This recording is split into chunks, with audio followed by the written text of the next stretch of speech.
अस्सलामुअलैकुम students, welcome back to my channel. आज का हमारा टॉपिक है Watson and Crick model of DNA.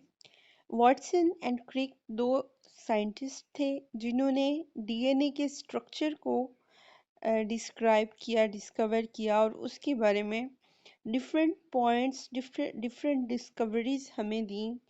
तो इसमें देखते हैं सबसे पहले हमारे पास क्या है। Each DNA molecule is made up of thousands of small units called nucleotides. DNA का हर मॉलिक्यूल जो है वो छोटे छोटे से यूनिट से स्ट्रक्चर से बना होता है जिन्हें हम न्यूक्लियोटाइड्स कहते हैं। यहाँ पे आप न्यूक्लियोटाइड की डेफिनेशन को भी साथ मार्क करते जाएं। There are four types of nucleotides in DNA. DNA के अंदर हमारे पास four types of nucleotides पाए जाते हैं, that are adenine, thiamine, cytosine nucleotide and guanine nucleotide. अब इनको हम एडेनाइन को ए से डिनोट करते हैं एंड टी से थायामाइन को करते हैं एंड इसी तरह साइटोसाइन से हम सी को करते हैं, सी से रिप्रेजेंट करते हैं। गुआनाइन इज प्रेजेंटेड बाय जी। अब यहाँ पे डीएनए के स्ट्रक्चर में देखते हुए मैं आपको थोड़ा सा समझाऊंगी। हमारे पास हमने बात की कि डीएनए के मॉलिक्यूल में स्मॉल यूनिट्स होते हैं जिनको हम कहते हैं न्यूक्लियोटाइड, और फोर टाइप ऑफ न्यूक्लियोटाइड्स जो हैं वो हमारे डीएनए के स्ट्रक्चर पे प्रेजेंट होते हैं। डीएनए का स्ट्रक्चर जो वाटसन एंड क्रिक मॉडल का फर्स्ट पॉइंट है वो है न्यूक्लियोटाइड का स्ट्रक्चर। उन्होंने बताया, टाइप्स बताई न्यूक्लियोटाइड की, and the second point is कि डीएनए जो है that is present in double helix structure, यानी कि डीएनए जो है that is always present in double strand में डीएनए जो है वो पाया जाता है। डबल हेलिक्स शेप, ये हेलिक्स शेप होती है, ये जो जिगजैग टाइप हम देख रहे हैं। अब यहाँ पे एक चीज और है, हाइड्रोजन बॉन्ड्स। हाइड्रोजन बॉन्ड्स यहाँ पे दो न्यूक्लियोटाइड्स को जोड़ने के लिए हमारे पास जो बॉन्ड यूज होता है या जो जिसकी हेल्प से डीएनए का स्ट्रक्चर जो है वो बनता है, that is hydrogen bonding. Two nucleotides जो हैं वो ज्वाइंट होते हैं हाइड्रोजन बॉन्डिंग के जरिए and form double helix structure. Okay, the fourth point is the nitrogenous base adenine of one strand makes bond with thiamine. अब यहाँ पे ये आपने याद रखना है, ये आपका MCQs भी बन सकता है। Which nitrogenous जो है base makes bond with the other which nucleotide? Adenine जो है it always forms bond with thiamine, and guanine always makes bond with cytosine of the opposite strand. Opposite strands में इनकी कोडिंग होती है। ये हमारे पास 4 पॉइंट्स जो हैं ये Watson and Crick model of DNA के थे। अब नेक्स्ट जो है वो हम पढ़ेंगे ट्रांसमिशन ऑफ करैक्टर, खसूसियात का ट्रांसफर होना या मुंतकिल होना। When an organism forms gametes, जब कोई भी जानदार जो है वो क्या करता है, गैमेट्स बनाता है। गैमेट सेल्स कौन कौन से होते हैं? दो होते हैं, sperm cells that comes from male and egg cells that come from female bye meiosis. Meiosis हमने ये माइटोसिस और मियोसिस का भी मैं डिफरेंस आपको बताऊंगी। माइटोसिस जो है that occurs in somatic cells, somatic body cells, and meiosis always occurs in gamete cells. The number of chromosomes is reduced to half in the gametes. Gamete cell जो होते हैं उसमें हमारे पास क्रोमोसोम का नंबर जो है वो reduced to half हो जाता है, and that is denoted as haploid, and sperm or eggs are produced. It means the hereditary material DNA is also reduced to half, and the gamete cells when male and female organisms mate the haploid, जब egg और sperm मिलता है तो उसमें हमारे पास क्या होता है, एन जो है वो क्या हो जाता है, 2n हो जाता है। और 2n जो सेल कंडीशन है उसको हम डिप्लॉइड कहते हैं, और that is always present in zygote में पाई जाती है। In this way the complete hereditary material is restored in the zygote. तो इसी तरह जो हमारे पास दोनों साइड से आने वाला डीएनए है वो क्या होता है, वो कंप्लीट हो जाता है या वो टू एन कंडीशन में ट्रांसफर होता है. For physical and functional unit of the all characters, gene pairs are transferred in the zygote. The zygote, after passing through various changes, develops into a full organism. Zygote जो है that develops into a full organisms and carries all the characteristics shared by both cells. The zygote is the first cell from which the life of an organism starts. तो यहाँ भी हम कह सकते हैं कि zygote जो है that is the first cell या that is the initiation of any organism uh, and that starts of a life of a organism. Okay. The next topic is cell division. Cell division जो है बच्चों that is of two types. अब cell division में हमारे पास क्या होता है, सबसे पहले हम सेल डिवीजन देखेंगे हमारे पास कितनी टाइप्स की है और इसमें कौन कौन सी चीज़ें इन्वॉल्व होती हैं. Cell division is a process. Cell division जो है ये एक ऐसा अमल है by which a cell divides, जिसमें सेल जो है डिवाइड होते हैं into two daughter cells. Two daughter cells में डिवाइड होते हैं और यहाँ पे डॉटर सेल क्या है, the cell which divides is called parent cell. वो वाला सेल जो कि सेल डिवीजन के स्टार्ट से या फिर सेल डिवीजन में पार्टिसिपेट कर रहा है इनिशियली, उसको हम क्या कह रहे हैं, पेरेंट सेल. और पेरेंट सेल की डिवीजन से जो हमारे पास सेल बन रहा है that is called daughter cell. यहाँ पे आप इसकी डेफिनेशन को भी मार्क कर लें, एमसीक्यूज के लिए भी और शॉर्ट क्वेश्चंस के लिए भी इसको हाईलाइट कर लें.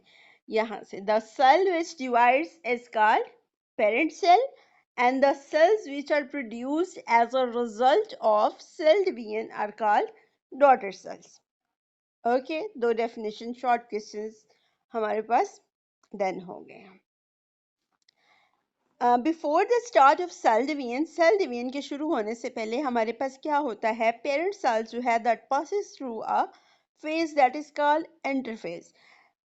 अब माइटोसिस में भी और मियोसिस में भी हमारे पास जो सबसे पहला फेज आता है दैट इज इंटरफेज. इंटरफेज में क्या होता है, पेरेंट सेल डिवाइड होता है. Before a cell divides, each of its chromosomes is made up of a single chromatid. Cell के डिवाइड होने से पहले हर क्रोमोसोम जो है वो क्या होता है, सिंगल होता है, सिंगल आर्म प्रेजेंट होती है उसकी. During interface the chromosomes duplicate. Interface में क्या होता है, डुप्लीकेशन होती है जिसमें हमारे पास क्रोमेटिड्स जो हैं वो चेंज हो जाते हैं इनटू अ कंप्लीट क्रोमोसोम या फिर हम कह सकते हैं two arms of chromosomes. It means that each chromosomes make a new chromatid. हर क्रोमोसोम जो है वो अपनी एक नई आर्म में डुप्लीकेट होता है. As a result each chromosomes consist of two chromatids. हर क्रोमोसोम जो है उसके क्रोमेटिड्स कितने हो जाते हैं, दो हो जाते हैं. The process of cell division involves two phases. Cell division में हमारे पास दो main phases होती हैं. First one is nuclear division and the second one is cytokinesis. Nuclear division में एज द नेम इंडिकेट्स क्या होता है, न्यूक्लियस जो है वो डिवाइड होता है एंड देन हमारे पास साइटोकाइनेसिस का फेज आता है. That is the division of cytoplasm. Cyto से आपने याद रखना है, cytokinin means division of cytoplasm.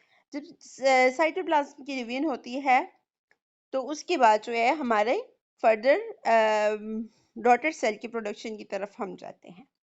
अब यहाँ पे हम देख रहे हैं हमारे पास सेल डिवीजन की कितनी टाइप्स हैं. There are two main types of cell division. First one is mitosis and the second one is meiosis.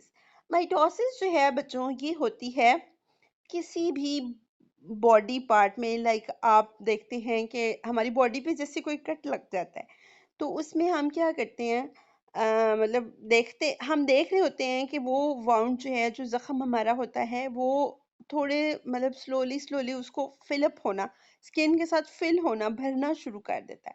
तो ये भी आपके पास क्वेश्चन आ सकता है रीजनिंग में कि जब हमें कोई कट लगता है बॉडी पे तो वहां पे कौन सा सेल डिवीजन का प्रोसेस हो रहा होता है, तो वहां पे माइटोसिस हो रही होती है. माइटोसिस क्यों हो रही होती है, क्योंकि mitosis is the cell division type that only occurs and body cells are somatic cells. Okay. Mitosis is the process by which the parent cell divide. Mitosis जो है ये एक ऐसा प्रोसेस है जिसमें हमारे पास पेरेंट सेल डिवाइड होता है इनटू टू डॉटर सेल्स। ये आप साथ साथ डिफरेंस के लिए भी इन पॉइंट्स को हाईलाइट करते जाएंगे। माइटोसिस की डेफिनेशन भी है ये। It is also the process in which two daughter cells are produced with same number of chromosomes in the parent cell। second point हमारे पास ये भी आ जाता है कि in mitosis the number of chromosomes remains same as in the parent cell। the number of chromosomes is double during interphase। ये हमने ऊपर पढ़ा कि इंटरफेज में हमारे पास क्या होता है, पेरेंट सेल जो है वो डुप्लीकेशन करता है, डुप्लीकेट करता है and it makes its copies like single chromatid है तो डबल क्रोमेटिड हो जाएगा। During mitosis when the nucleus of parent cell divide, parent cell जब डिवाइड करता है माइटोसिस में, then both chromatids of each chromosomes separates and this way two sets of chromosomes are formed, each with single chromatid। अब ये diagram है, इसमें देखें हमने बात की सबसे पहला फेज हमारे पास है इंटरफेज। इंटरफेज में हमारे पास क्या हुआ, हमारे पास जो पेरेंट सेल था उसमें दो क्रोमेटिड्स थे, means one pair and two chromatids. यहाँ पे क्या हुआ, डुप्लीकेशन हुई of chromatids of parent cell, तो इन्होंने क्या बना लिया, फोर क्रोमेटिड्स बना लिए and two pairs of chromosomes बना लिए। अब नेक्स्ट वन जो है that is the division, nuclear division. अब न्यूक्लियस डिवाइड होगा, यहाँ पे जब न्यूक्लियस डिवाइड होगा तो इसमें हमारे पास क्या होगा, जो दो हमारे क्रोमोसोम्स के पेयर्स थे वो क्या हो जाएंगे, वो सेपरेट हो जाएंगे इनटू टू क्रोमेटिड्स, यानी कि टू टू क्रोमेटिड्स जो हैं वो इक्वेटर लाइन पे अरेंज हो जाएंगे। फिर क्या होगा, फिर यहाँ पे हमारे पास साइटोप्लाज्म की डिवीजन जो है वो हो रही है, that is the cytokinesis. Cytokinesis में हमारे पास क्या होगा, जब साइटोप्लाज्म डिवाइड होता है तो ये टू डॉटर सेल्स में चेंज हो जाता है। अब यहाँ पे बच्चों देखें, जो हमारे पास ये पेरेंट सेल था and these two daughter sales, the number of chromatids remains same. यहाँ पे हमारे पास पेरेंट सेल और डॉटर सेल का नंबर जो है वो चेंज नहीं हुआ। That is all of mitosis. Simple सा है बिल्कुल, अच्छे से आपने इसको प्रिपेयर करना है, डायग्राम को मस्ट प्रिपेयर करना। फर्स्ट फेज इज इंटरफेज, क्या हुआ, क्रोमोसोम्स जो हैं डुप्लीकेट हुए and the second phase is nuclear division, nucleus divide हुआ, क्रोमेटिड सेपरेट हो गए एंड देन साइटोप्लाज्म डिवाइड हुआ और उसने टू डॉटर सेल्स बना दिए। सिंपल है बिल्कुल। ओके